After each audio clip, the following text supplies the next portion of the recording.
বাড়ির হাঁসের ডিম আজকে ভাজি করব। দুইটা ডিম একসাথে জমাইছিলাম, এখন এটাকে পেঁয়াজ মরিচে ভাজি করব আর আলুগুলাকেও সাথে ভাজি করব। হ্যালো এভরিওয়ান, আসসালামু আলাইকুম।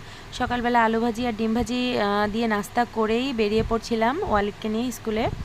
আর এখানে দেখলাম বড় একটা পাঙ্গাস মাছ নিয়ে আসছে, এই পাঙ্গাস মাছটা আজকে রান্না করা হবে।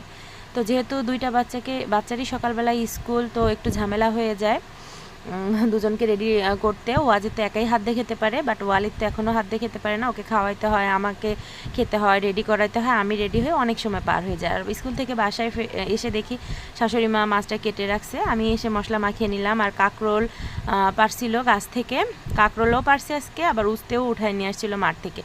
আসলে এইগুলো ভিডিও করতে পারিনি, ওই যে বললাম বাসায় থাকি না, বা সকালবেলার দিকে শাশুড়ি মা তুলে নিয়ে আসছিলো, এতটা সময়ও আমার হয়নি। এখানে কাঁকরোলগুলো রান্না করছিলাম পাঙ্গাস মাছের মাথা দিয়ে, আর পাঙ্গাস মাছ ভুনা করে নিব। এখানে মশলা কষায় নিয়ে এখন মাছটাকে ভুনা করে ফেলবো। এখানে আমি সব মশলাই ইউজ করছি, শুধু গরম মশলা বাদে। আর পাঙ্গাস মাছ ভুনা কিন্তু আমাদের বাসায় সবাই পছন্দ করে, আর ওয়ালিদ তো বিশেষ করে পাঙাশ মাছটা অনেক পছন্দ করে। কাঁকড়া রান্নাটা কিন্তু আমার হয়ে গিয়েছিল, আর এদিকে উস্তে রান্নাটাও আমি বসিয়ে দিয়েছিলাম। এগুলো একদম গাছের টাটকা উস্তে। আর এখানে মোচা সিদ্ধ করে নিছি একটু ডাল দিয়ে, এটাকে ভাজি করে নিব।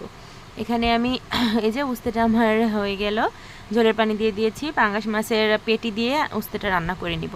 আর যে দাকাগুলো থাকবে সেটাকে ভুনা করে নিছি। এই ছিল আজকের ভিডিওটি কেমন ছিল অবশ্যই জানাবেন। আল্লাহ হাফেজ।